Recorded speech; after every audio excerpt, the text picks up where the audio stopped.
ওদের শিষ্য হব গো, তারা হোক মোর ওস্তাদ।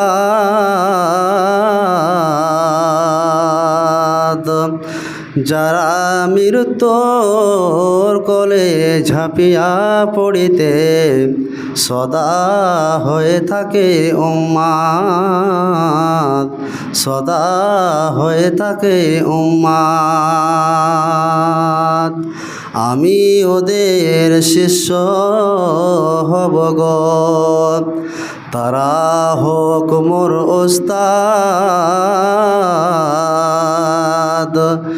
যারা মৃত্যুর কোলে ঝাঁপিয়া পড়িতে সদা হয়ে থাকে উম্মাদ, সদা হয়ে থাকে উম্মাদ। বক্ষে যখন জেগে ওঠে তাদের, বক্ষে যখন জেগে ওঠে তাদের জেহাদের মিঠা উল্লাস। বক্ষে যখন জেগে ওঠে তাদের জেহাদের মিঠা উল্লাস। আমি ওদের শিষ্য হব গো, তারা হোক মোর উস্তাদ। যারা মৃত্যুর কোলে ঝাঁপিয়া পড়িতে সদা হয়ে থাকে উম্মাদ। অব্যক্ত ব্যথার ঝড় বয়ে গেলেও মুখে আনে না কো ফরিয়াদ। যারা মৃত্যুর কোলে ঝাঁপিয়া পড়িতে সদা হয়ে থাকে উম্মাদ। ফাঁসির তক্তে দাঁড়িয়ে যাহারা গাহে ভক্তি ত্যাগের গান, হাত ছানি দিয়ে তাদের ডাকো জান্নাত, এসো তোমাদের করি সম্মান। শাহী হাভেলিতে মেহমানি করো, আজ ভুলে যাও অবসাদ। যারা মৃত্যুর কোলে ঝাঁপিয়া পড়িতে সদা হয়ে থাকে উম্মাদ। শ্রদ্ধেয় সম্মানিত আজকে জুমার মুসল্লিন کرام, সমস্ত প্রশংসা সেই মহান স্রষ্টার, যে মহান স্রষ্টা দয়ায় কৃপায় আজকে আমরা জুমার খুতবা এবং সালাত আদায় করার জন্য মসজিদে আসতে পেরেছি, তাই তিনার প্রশংসা করি। সকলে আমরা পড়ি আলহামদুলিল্লাহ। তারপরে পরে আমাদের নবী, বিপ্লবী সামাজিক নেতা, বিশ্ব শান্তির অগ্রনায়ক মুহাম্মদ সাল্লাল্লাহু আলাইহি ওয়াসাল্লাম, তিনার প্রতি দরুদ ও শান্তির ধারা অবতীর্ণ হোক। আল্লাহুম্মা আমিন। আল্লাহুম্মা সাল্লি আলাইহি, আল্লাহুম্মা বারিক আলাইহি। আজকে আমি আপনাদের সম্মুখে যে বিষয়টিকে নিয়ে আলোচনা করতে চাই তার নাম হচ্ছে অমুসলিমদের অনুষ্ঠানে মুসলমানদের করণীয় কী। সামনে আপনারা জানেন যে অমুসলিমদের কালী পূজা আসছে, তাহলে সেই কালী পূজাতে আমাদের করণীয় কী? মানব জাতির মুক্তি এবং সফলতার একমাত্র মাধ্যম হলো তাওহীদ তথা আল্লাহর একত্ববাদের স্বীকারোক্তি দেওয়া। শুধুমাত্র আল্লাহ রাব্বুল আলামিনকে উপাস্য হিসাবে গ্রহণ করা এবং অন্য সব নকল উপাস্যকে বর্জন করা। আল্লাহ রাব্বুল আলামিনকে সৃষ্টিকর্তা, পালনকর্তা, বিধানদাতা হিসাবে মেনে নেওয়া, পাশাপাশি মুহাম্মদ সাল্লাল্লাহু আলাইহি ওয়াসাল্লামকে আল্লাহর প্রেরিত রাসূল বলে বিশ্বাস করা। আর এটাই হচ্ছে একজন মুমিনের মূল চাবিকাঠি। কোনো মুমিন যদি, কোনো ব্যক্তি যদি আল্লাহ রাব্বুল আলামিনকে একত্ববাদ হিসাবে মেনে নেয়, পাশাপাশি মুহাম্মদ সাল্লাল্লাহু আলাইহি ওয়াসাল্লামকে যদি আল্লাহর প্রেরিত রাসূল বলে যদি বিশ্বাস করে নেয়, তাহলে ওই লোকটা এ দুনিয়াতেও সাফল্য এবং আখিরাতেও সাফল্য। তার অপোজিট কোনো ব্যক্তি যদি আল্লাহকে একত্ববাদ হিসাবে যদি না মানে এবং আল্লাহর নবী মুহাম্মদ সাল্লাল্লাহু আলাইহি ওয়াসাল্লামকে যদি আল্লাহর রাসূল বলে যদি বিশ্বাস না করে, তাহলে ওই লোকটা এই দুনিয়াতেও লাঞ্ছিত হবে, অপমানিত হবে, নিন্দিত হবে, তার পাশাপাশি আখিরাতেও ওই লোকটা লজ্জিতর মুখোমুখি হবে। চলে আসি আল্লাহ রাব্বুল আলামিনের নিকটে। একমাত্র ইসলাম ধর্মই হচ্ছে গ্রহণযোগ্য এবং ইসলামই হচ্ছে আল্লাহ রাব্বুল আলামিনের কাছে মনোনীত একটি ধর্ম। আল্লাহ রাব্বুল আলামিন কোরআন মাজিদের মধ্যে তুলে ধরছেন, আল ইয়াউমা আকমালতু লাকুম দীনাকুম, আজ আমি তোমাদের জন্য তোমাদের ধর্মকে, তোমাদের দিনকে পূর্ণাঙ্গ করলাম। ওয়া আতমামতু আলাইকুম নি'মাতি, আজ আমি তোমাদের ওপর আমার নিয়ামতকে পরিপূর্ণ করলাম। ওয়া রাজিতু লাকুমুল ইসলাম দীনান, আজকে আমি, অর্থাৎ আল্লাহ রাব্বুল আলামিন বলছেন আজকে আমি তোমাদের জন্য দিন হিসেবে ইসলাম ধর্মকেই পছন্দ করলাম। জি, অন্য আয়াতে আল্লাহ রাব্বুল আলামিন বলেন যে ইসলাম ধর্মই একমাত্র আল্লাহর নিকটে পছন্দনীয় ধর্ম। ইন্নাদ দীনা ইনদাল্লাহিল ইসলাম, নিশ্চয় আল্লাহ রাব্বুল আলামিনের নিকটে ইসলাম ধর্মই হচ্ছে গ্রহণযোগ্য। আল্লাহ রাব্বুল আলামিন কোরআন মাজিদের মধ্যে অন্য জায়গায় বলছেন, ওয়া মান ইয়াবতাগি গায়রাল ইসলামি দীনান, তোমাদের মধ্যে যদি কোনো ব্যক্তি এই ইসলাম ধর্ম ব্যতীত যদি অন্য ধর্ম গ্রহণ করার কামনা করে, তাহলে ফালাই ইউকবালা মিনহু, সেই ধর্ম সেই দিন আল্লাহ রাব্বুল আলামিন কবুল করবেন না। আল্লাহ রাব্বুল আলামিন এখানে সাবধানতা অবলম্বন করতে বলছেন, হে পৃথিবীর মানুষেরা সাবধানতা অবলম্বন করো। কি সাবধানতা অবলম্বন? কিয়ামতের মাঠে যে সমস্ত মানুষেরা ক্ষতিগ্রস্ত হবে তাদের সাথেই তোমরাও ক্ষতিগ্রস্ত হবে। আল্লাহ রাব্বুল আলামিন কি বললেন? ওমান ইয়াবতাগি গায়রাল ইসলামি দীনান ফালান ইউকবালা মিনহু ওয়া হুয়া ফিল আখিরাতি মিনাল খাসিরিন, অর্থাৎ যে সমস্ত মানুষেরা ইসলাম ধর্ম ব্যতীত অন্য ধর্ম গ্রহণ করার অবলম্বন করার কামনা করলো, সে ধর্ম আল্লাহ রাব্বুল আলামিন পছন্দ করবেন না, কবুল করবেন না, এবং কিয়ামতের মাঠে এই লোকটা ক্ষতিগ্রস্তর মধ্যে নিমজ্জিত হবে। জি, তাহলে আমরা কি বুঝতে পারলাম? একজন মুসলমানের, একজন মানুষের উচিত হবে সদা সর্বদা একত্ববাদ গ্রহণ করা এবং বহুত্ববাদ বর্জন করা। একত্ববাদ গ্রহণ মানে একমাত্রই আল্লাহ রাব্বুল আলামিনের ইবাদত করতে হবে, তাছাড়া আল্লাহর সাথে অন্য কাউকে ইবাদত হিসাবে মানা যাবে না। আল্লাহ রাব্বুল আলামিনের সাথে অন্য কাউকে অংশগ্রহণ করা যাবে না। এর নাম হচ্ছে একত্ববাদ গ্রহণ এবং বহুত্ববাদ বর্জন। এই সম্পর্কে আল্লাহ রাব্বুল আলামিন কোরআন মাজিদের মধ্যে তুলে ধরছেন, ওয়া'বুদুল্লাহ ওয়া লা তুশরিকু বিহি শাইআ, হে পৃথিবীর মানুষেরা শুনো, তোমরা একমাত্র আল্লাহর ইবাদত করো। ওয়া'বুদুল্লাহ, তোমরা একমাত্র আল্লাহর ইবাদত করো। ওয়া লা তুশরিকু বিহি শাইআ, আল্লাহর সাথে অন্য কাউকে অংশীদার স্থাপন করো না। জি, একাধিক এলাহাকে, একাধিক মাবুদকে আল্লাহ রাব্বুল আলামিন নাকচ করেছেন। দেখবেন মুসলিমদের কয়টা উৎসব হয়, মুসলিমদের ভগবান কয়টা, আপনি শুনলে আপনার মাথা খারাপ হয়ে যাবে। ওদের ধারণা যে সৃষ্টি করেছে একজন, পানি দেয় আরেকজন, পানি বন্ধ করে আরেকজন, এভাবে অনেকগুলো স্রষ্টা তারা মানে, কিন্তু আল্লাহ রাব্বুল আলামিন একাধিক স্রষ্টাকে নাকচ করে দিয়েছেন। কোরআন মাজিদে কি বলছেন আল্লাহ রাব্বুল আলামিন? লাউ কানা ফীহিমা আলিহাতুন ইল্লাল্লাহু লাফাসাদাতা, আসমান জমিনে যদি আল্লাহ ছাড়া যদি অন্য কোনো স্রষ্টা থাকতো তাহলে উভয়ে ধ্বংস হয়ে যেত। ধ্বংস হতো না? এক স্রষ্টা বলতো আজকে বৃষ্টি দিব, আরেক স্রষ্টা বলতো না না না আজকে বৃষ্টি দেওয়া হবে না, রৌদ্র দিব। তাহলে কি হতো? লা ফাসাদাতা, উভয় স্রষ্টা ধ্বংস হয়ে যেত। আল্লাহ রাব্বুল আলামিন বলছেন, জেনে রাখো, ফাসুবহানাল্লাহি রব্বিল আরশি আম্মা ইয়াসিফুন, তারা যা বলে আল্লাহ রাব্বুল আলামিনের ব্যাপারে আল্লাহ রাব্বুল আলামিন তা থেকে সম্পূর্ণরূপে পবিত্র। অর্থাৎ দুনিয়াতে আল্লাহ ছাড়া অন্য কোনো স্রষ্টা নেই। তাই আল্লাহ রাব্বুল আলামিন অন্য জায়গায় বলছেন, ফাজতানিবুর রিজসা মিনাল আওসান, তোমরা মূর্তির নাপাকি থেকে বিরত থাকো।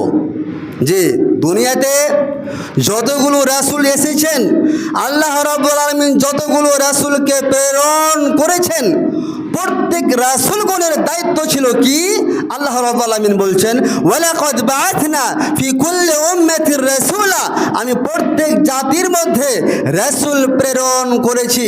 তাদের দায়িত্ব হলো, তাদের কর্তব্য হলো আনি ইবুদুল্লাহ, তারা মানুষকে আল্লাহর পথে দাওয়াত করবে যে তোমরা একমাত্র আল্লাহর ইবাদত করো। ওয়াজতানিবুত তাগুত, এবং তোমরা তাগুতকে বর্জন করো।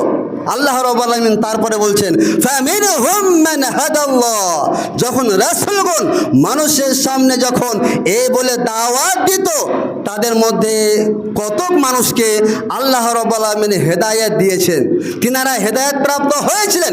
ওয়া মিনহুম মান হাক্কাত আলাইহি দালালা, এবং তাদের মধ্যে কেউ আবার কাউকে আবার আল্লাহ রাব্বুল আলামিন হেদায়েত দেননি, ফলে তিনারা পথভ্রষ্ট হয়েছিলেন। আল্লাহ রাব্বুল আলামিন বলতেন, শুনে রেখো, ফাসিরু ফিল আরজ, তোমরা জমিনে ভ্রমণ করো, তোমরা জমিনে চলাফেরা করো, তোমরা লক্ষ্য করো, ফানজুরু কাইফা কানা আকিবাতুল মুকাদ্দিবিন, যে সমস্ত মানুষেরা রাসূলকে রাসূল হিসাবে মানেনি, রাসূলকে আল্লাহর প্রেরিত রাসূল বলে বিশ্বাস করেনি, তাদের কি রূপ আচরণ করা হয়েছিল, তাদের কি অবস্থা হয়েছিল। ফানজুরু, লক্ষ্য করো। আজকে আপনি যদি কোরআন খুলে যদি দেখেন, তাহলে বুঝতে পারবেন যে যে সমস্ত মানুষেরা রাসূলগণকে অবিশ্বাস করেছিল, তাদের কথা মানেনি, তাদের অবস্থা কি হয়েছিল। জি, এবং জেনে রাখুন, যদি আপনি একত্ববাদকে গ্রহণ করেন, এতেই আল্লাহ রাব্বুল আলামিন সম্মান দিয়েছেন। আল্লাহ রাব্বুল আলামিন কোরআন মাজিদের মধ্যে বলছেন, ওয়ালাকাদ কাররামনা বানি আদম, আমি আদমের সন্তানকে মর্যাদা দান করেছি, মর্যাদা দান করেছি। ওয়া হামালনাহুম ফিল বাররি ওয়াল বাহরি, জলে স্থলে অর্থাৎ জলে সমুদ্রে আমি আল্লাহ রাব্বুল আলামিন তাদেরকে চলাফেরা করার জন্য যানবাহন তৈরি করেছি। শুনে রেখো, ওয়া রাযাকনাহুম মিনাত তাইয়্যিবাত, তাদের আমি উত্তম জীবিকা রুজি দান করেছি। ওয়া ফাজ্জালনাহুম আলা কাসীরিম মিম্মান খালাকনা তাফজিলা, এবং পৃথিবীতে যতগুলো মাখলুক রয়েছে তাদের উপর আমি বানি আদমকে, আদমের সন্তানকে শ্রেষ্ঠত্ব দান করেছি। জি, আজকে আপনি দেখুন আল্লাহ রাব্বুল আলামিন মানুষকে কতটা সম্মান দিয়েছেন। আজকে একটা কুকুর, সে হচ্ছে আল্লাহর সৃষ্টি, আপনি কুকুরকে দেখুন, তার কোনো পোশাক নেই, সে তার নিজের লজ্জাস্থানকে হেফাজত করতে পারে না। একটা গরু তার নিজের লজ্জাস্থানকে হেফাজত করতে পারে না, তার কোনো পার্সোনাল রুম নেই, তার কোনো পার্সোনাল বেডরুম নেই, কিছু নেই, কিন্তু সম্মান দিয়েছেন এই আদম সন্তানকে। এই আদম সন্তানকে আল্লাহ সম্মান দিয়েছেন। দেখুন কত সুন্দর লাগছে, দৃশ্য দেখে কত সুন্দর লাগছে। তাহলে এই মর্যাদা আল্লাহ রাব্বুল আলামিন যেহেতু দান করেছেন, আল্লাহ রাব্বুল আলামিন এই আয়াতের মাধ্যমে বলেন যে তোমরা একত্ববাদ গ্রহণ করো, তোমরা একমাত্র আল্লাহরই ইবাদত করো। এবার চলে আসি, আল্লাহর ইবাদত করলাম, আল্লাহর সাথে অন্য কাউকে স্রষ্টা মানা যাবে না, অন্য কাউকে অংশীদার স্থাপন করা যাবে না। যদি আপনি করে নেন, এক নম্বর ক্ষতি, ইন্নাল্লাহা লা ইয়াগফিরু আন ইউশরাকা বিহি, নিশ্চয় আল্লাহ রাব্বুল আলামিন শিরকের মতো গুনাহকে ক্ষমা করেন না। ওয়া ইয়াগফিরু মা দুনা যালিকা লিমান ইয়াশা, শিরক ছাড়া যতগুলো পাপ রয়েছে আল্লাহ রাব্বুল আলামিন যাকে ইচ্ছা ক্ষমা করে দেন, কিন্তু শিরকের মতো গুনাহকে আল্লাহ ক্ষমা করবেন না। এক নম্বর ক্ষতি। দ্বিতীয় নম্বর ক্ষতি কি? লাইন আশরাকতা, আল্লাহ রাব্বুল আলামিন নবী মুহাম্মদ সাল্লাল্লাহু আলাইহি সাল্লামকে সম্বোধন করে বলছেন, হে নবী মুহাম্মদ সাল্লাল্লাহু আলাইহি সাল্লাম, তুমি যদি আল্লাহর সাথে শিরক করো, তুমি যদি আল্লাহর সাথে অন্য কাউকে অংশীদার স্থাপন করো, জেনে রেখো লা ইয়াহবাতান্না আমালুক, তোমার যতগুলো সৎ কর্ম রয়েছে সমস্ত সৎ কর্ম নষ্ট হয়ে যাবে, এবং ওয়ালা তাকুনান্না মিনাল খাসিরিন, এবং তুমি ক্ষতিগ্রস্তর মধ্যে নিমজ্জিত হবে। তাহলে বোঝা গেল শিরক মধ্যে এমন বিষাক্ত জিনিস ঢোকা রয়েছে যে শিরকের মতন পাপের কাজে লিপ্ত হলে আল্লাহ রাব্বুল আলামিন আপনার সৎ আমলকে ধূলিসাৎ করে দেবেন, নষ্ট করে দেবেন। আরো ক্ষতি কোথায়? আল্লাহ রাব্বুল আলামিন বলছেন, ইন্নাহু মান ইউশরিক বিল্লাহ, তোমাদের মধ্যে যে ব্যক্তি আল্লাহর সাথে অন্য কাউকে অংশীদার স্থাপন করলে শুনে রেখো, হারামাল্লাহু আলাইহিল জান্নাহ, তার উপরে আল্লাহ রাব্বুল আলামিন জান্নাতকে হারাম করে দেন। ওয়া মাওয়াহুন নার, তাদের বাসস্থান হবে জাহান্নাম। ওয়া মা লিযালিমিনা মিন আনসার, এবং তাদের অর্থাৎ এই সমস্ত অত্যাচারী মানুষদের কিয়ামতের মাঠে কোনো সাহায্যকারী কেউ থাকবে না। তাহলে আমরা বুঝতে পারলাম। এবার চলে আসি, কিছু কিছু মানুষ রয়েছে আমাদের সমাজে, তাদের মানে বলা যেতে পারে কিছু কিছু অমুসলিম বা অন্য ধর্মাবলম্বী মানুষ, এই সমস্ত মানুষদের আচরণ হলো কিছু কিছু মানুষের যে ইসলাম ধর্মকে মিটিয়ে দেওয়া, সদা সর্বদা তারা মুসলমানদের পিছনে লেগে রয়েছে। কিন্তু শুনে রাখুন, আমাদের ইসলাম ধর্ম এমন একটি ধর্ম যে ইসলাম ধর্মের মূল নীতি হচ্ছে যে একটা দেশে বিভিন্ন ধর্মের মানুষ থাকতে পারে, এবং বিভিন্ন ধর্মের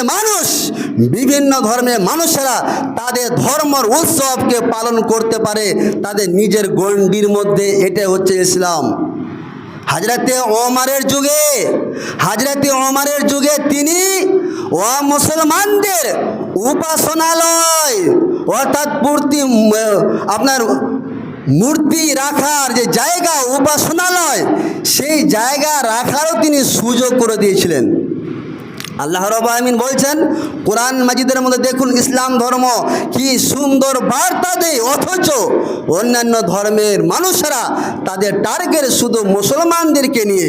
আল্লাহ রাব্বুল আলামিন কোরআন মাজিদের মধ্যে বলছেন, লা ইয়ানহাকুমুল্লাহ আনিল লাযিনা লাম ইউকাতিলুকুম ফিদ্দীন, তোমাদের ধর্মের ব্যাপারে যারা, যে সমস্ত মানুষেরা তোমাদের বিরুদ্ধে লড়াই করেনি, তোমাদের বিরুদ্ধে যুদ্ধ ঘোষণা করেনি, ওয়ালাম ইউখরিজুকুম মিন দিয়ারিকুম, তোমাদের দেশ থেকে বহিষ্কার করেনি, শুনে রেখো আনতাবাররুহুম ওয়া তুকসিতু ইলাইহিম, তাদের সাথে সদাচরণ করা, তাদের সাথে ইনসাফ করার ব্যাপারে আল্লাহ রাব্বুল আলামিন নিষেধ করেন না। অর্থাৎ তাদের সাথে সৎ ব্যবহার করতে বলছেন, তাদের মাঝে ইনসাফ করতে বলছেন। শুনে রেখো ইন্নাল্লাহা ইউহিব্বুল মুকসিতিন, নিশ্চয় আল্লাহ রাব্বুল আলামিন ইনসাফকারীদেরকেই পছন্দ করেন। এই দেখুন ইসলাম ধর্ম। নবী সাল্লাল্লাহু আলাইহি ওয়াসাল্লাম বলেন, মান কাতালা মুআহিদান, হে আমার উম্মতিরা শুনো, মুসলিম দেশে বসবাসকারী মুসলিমকে যদি কেউ হত্যা করে কোনো মুসলমান, তাহলে শুনে রেখো মান কাতালা মুআহিদান লাম ইয়ারিহ রাইহাতাল জান্নাহ, সেই ব্যক্তি জান্নাতের সুগন্ধ পাবে না। যে ব্যক্তি, কোনো ব্যক্তি মুসলিম দেশে বসবাসকারী মুসলিমকে যদি হত্যা করে, তাহলে শুনে রেখো লাম ইয়ারিহ রাইহাতাল জান্নাহ, সেই ব্যক্তি জান্নাতের সুঘ্রাণ পাবে না। জেনে রেখো ওয়াইন্না রিহাহা তুজাদু মিন মাসিরাতা 40 আমান, অথচ জান্নাতের সুগন্ধ, জান্নাতের সুঘ্রাণ 40 বছরের রাস্তার দূরত্ব থেকে পাওয়া যাবে। কিন্তু এই লোকটা পাবে না কেন? মুসলিম দেশে বসবাসকারী অমুসলিমকে হত্যা করেছে বলে এই মুসলমান ব্যক্তি জান্নাতের সুঘ্রাণ পাবে না। এই দেখুন ইসলাম। শুধু তা নয়, নবীজি অন্য জায়গায় বলছেন আলা মান যালামা মুআহিদান, শুনে রেখো মুসলিম দেশে বসবাসকারী কোনো মুসলমান যদি অমুসলিমদের প্রতি যদি জুলুম করে, তাহলে জুলুম করে অথবা আও কাল্লাফা ফাওকা তাকাতিহি, এমন কাজ করার তাকে চাপ দে যে কাজ করার তার ক্ষমতা নেই।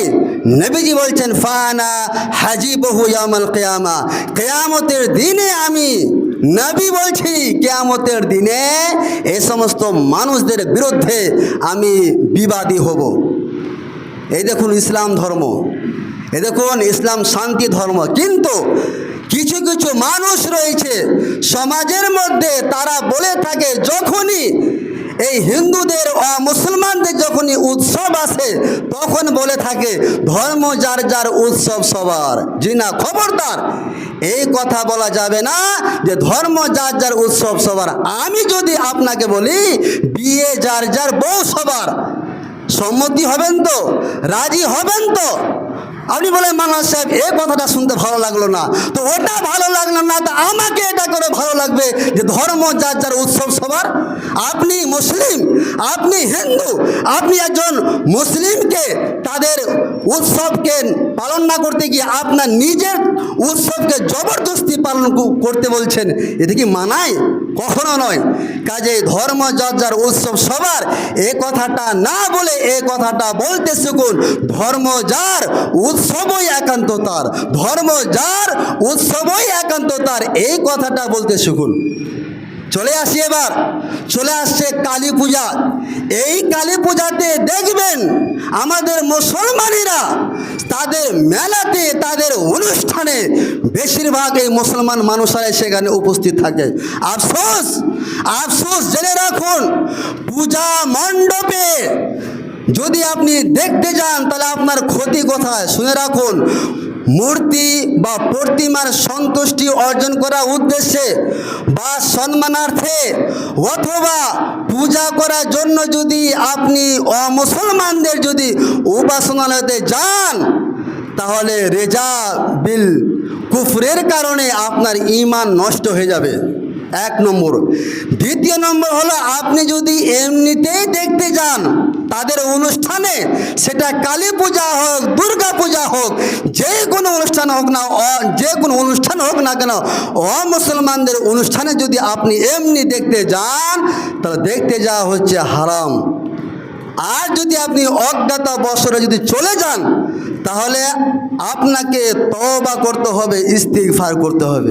হযরতে ওমর রাদিয়াল্লাহু তাআলা আনহু তিনি বলতেন যে শুনে রেখো, লা তাদখুলু আলাল মুশরিকিনা ফি কানাইসিহিম ইয়াওমা ঈদিহিম, তোমরা মুসলিমদের অনুষ্ঠানে তাদের উপাসনালয়ে যাওয়া থেকে তোমরা বিরত থাকো। লা তাদখুলু, তোমরা প্রবেশ করো না। শুনে রাখো, ফাইন্না সাখতাতা তানজিলু আলাইহিম, তোমরা যদি সেই সময়ে যাও তাহলে সেই সময়ে আল্লাহর গজব সেখানে নাজিল হয়। উমর কি বললেন? লা তাদখুলু আলাল মুশরিকিনা ফি কানাইসিহিম ইয়াওমা ঈদিহিম, তোমরা মুসলিমদের অনুষ্ঠানে, সেটা পূজা হোক, কালী পূজা হোক, দুর্গা পূজা হোক, সেখান থেকে যা খবরদার লা তাদখুলু, তাদের পূজা করার সময়ে তোমরা প্রবেশ করবে না। কেন? ফাইন্না সাখতাতা তানজিলু আলাইহিম, সেই সময়ে সেখানে আল্লাহর গজব নাজিল হয়।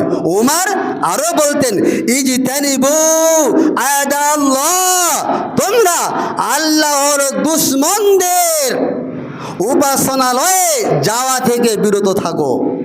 জি, একজন আল্লামা বদরুদ্দিন আইনি তিনি খুবই একটি গুরুত্বপূর্ণ কথা বলেছেন। তিনি কি বলেছেন? মান কাসসারা সাওয়াদ কওমিন ফি মাসিয়াতিন আও ফিতনাতিন, কোনো মুসলমান যদি মুসলিমদের অনুষ্ঠানে যদি যায়, তাদের যদি পূজাতে যায়, মেলাতে যায়, আর সেখানে গিয়ে যদি সংখ্যা বেশি করে, তাহলে তিনি বলছেন যে আন্নাল উকুবাতা তালজিমুহু মাহুম, তাদের যেটা শাস্তি দেওয়া হবে সেই শাস্তিটা এই সমস্ত মানুষদের দেওয়া হবে। আপনি যান কেন? আপনি যান কেন? কে বলেছে আপনাকে যেতে সেখানে? তারপর চলে আসি কয়েকটি গুরুত্বপূর্ণ কথা জেনে রাখুন। তারপরে পয়েন্ট হলো পূজা উৎসবে চাঁদা দেওয়া। পূজা উৎসবে চাঁদা দেওয়া, যাকাত এবং এই ধরনের অনুদান ছাড়া আপনি আপনার ব্যক্তিগত টাকা অমুসলিমদেরকে দিতে পারেন। এটা ইসলাম ধর্ম অনুমতি দিয়েছেন। উদাহরণস্বরূপ কোনো অমুসলিম অসুস্থ রয়েছে, আপনি তাকে সাহায্য করলেন, তার সাথে লেনদেন করতে পারেন, এটা ইসলাম ধর্ম অনুমতি দিয়েছে। কিন্তু তাদের অর্থাৎ অমুসলিমদের কোনো অনুষ্ঠান, ধর্মীয় অনুষ্ঠানে 1 টাকাও চাঁদা দেওয়া আপনাকে পারমিশন দেয়নি, অনুমতি দেয়নি। অথচ মুসলমান দেখবেন কিছু কিছু নেতা রয়েছে, শুধু ভোট নেওয়ার জন্য নিজের ব্যক্তিগত টাকা সে মন্দিরে গিয়ে খরচ করে। এটা একেবারে সরাসরি হারাম। আল্লাহ রাব্বুল আলামিন বলছেন, ওয়ালা তারকানু ইলা যুলমি ফাতামাসসাকুমুন নার। শুনে রেখো, তোমরা পাপিষ্ঠ লোকদের প্রতি ঝুঁকবে না। কেন? যদি ঝুঁকে যাও তাহলে তোমাদেরকে জাহান্নামের আগুন স্পর্শ করবে। এবং ওয়া লাকুম মিন দুনিল্লাহি আউলিয়া, এবং কিয়ামতের মাঠে তোমার কোনো বন্ধু হবে না। ওয়া লা তুনসারুন, ফলে তোমাকে কেউ সাহায্য করবে না। আল্লাহ রাব্বুল আলামিন অন্য জায়গায় বলছেন, ওয়া তাআওয়ানু আলাল বিররি ওয়াত তাকওয়া। শুনে দেখো, তোমরা মানুষকে নেকির কাজে, তাকওয়ার কাজে এক অপরকে সহযোগিতা করো, এক অপরকে সহযোগিতা করো। উদাহরণস্বরূপ আমি একটা এই যে জালসা বা জুমার খুতবা ভিডিও আমি ছাড়লাম, তাহলে সেখানে আপনার করণীয়কে যদি আপনি শেয়ার করে দেন, যতজন মানুষ শুনবে দেখবে, আপনি তার নেকি পাবেন। আমি যা পেলাম আপনিও পেলেন। এই যে এক অপরকে নেকির কাজে সাহায্য করতে হবে। এবং ওয়ালা তাআওয়ানু আলাল ইসমি ওয়াল উদওয়ান, পাপের কাজে, সীমা লঙ্ঘন করার কাজে আপনি কাউকে সাহায্য করতে পারেন না। ইমাম আবু হাফস আল কবির তিনি খুবই একটি গুরুত্বপূর্ণ কথা বলেছেন। কি বলেছেন? লাউ আন্না রাজুলান আবাদাল্লাহ 50 আমান, যদি কোনো মুসলিম ব্যক্তি 50 বছর যদি আল্লাহর ইবাদত করে, সুম্মা আহদালে মুশরিকিন ইয়াওমান নাইরুসি বাইজাতান, আর ওই মুসলিম ব্যক্তি যদি মুসলমানদের ধর্মীয় অনুষ্ঠানে যদি 1 টাকা যদি দান করে দেয়, তাহলে ফাকাদ কাফারা, সেই ব্যক্তি কাফের হয়ে গেল, সেই ব্যক্তি কাফের হয়ে গেল, সেই ব্যক্তি বেঈমান হয়ে গেল। শুধু বেঈমান হলো না, ওয়া হাবিতা আমালুহু, সেই লোকটা যে 50 বছর যে ইবাদত করেছিল, সব ইবাদত ধুলিসাৎ হয়ে গেল, সব ইবাদত নষ্ট হয়ে গেল।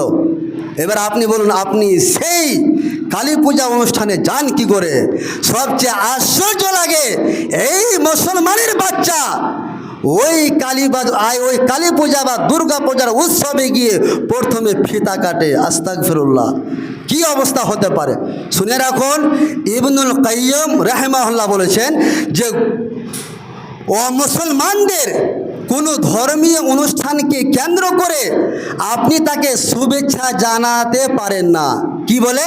যে ঈদুন মুবারক আলাইক আও তাহনাউ বিহাজাল ঈদ, যে এভাবে যে তোমাদের ঈদ অর্থাৎ তোমাদের এই দুর্গা পূজা, কালী পূজা শুভ হোক, অথবা তোমাদের এই ঈদ বা তোমাদের কালী পূজা উপভোগ্য হোক, আপনি এইভাবেও তাদেরকে শুভেচ্ছা জানাতে পারেন না।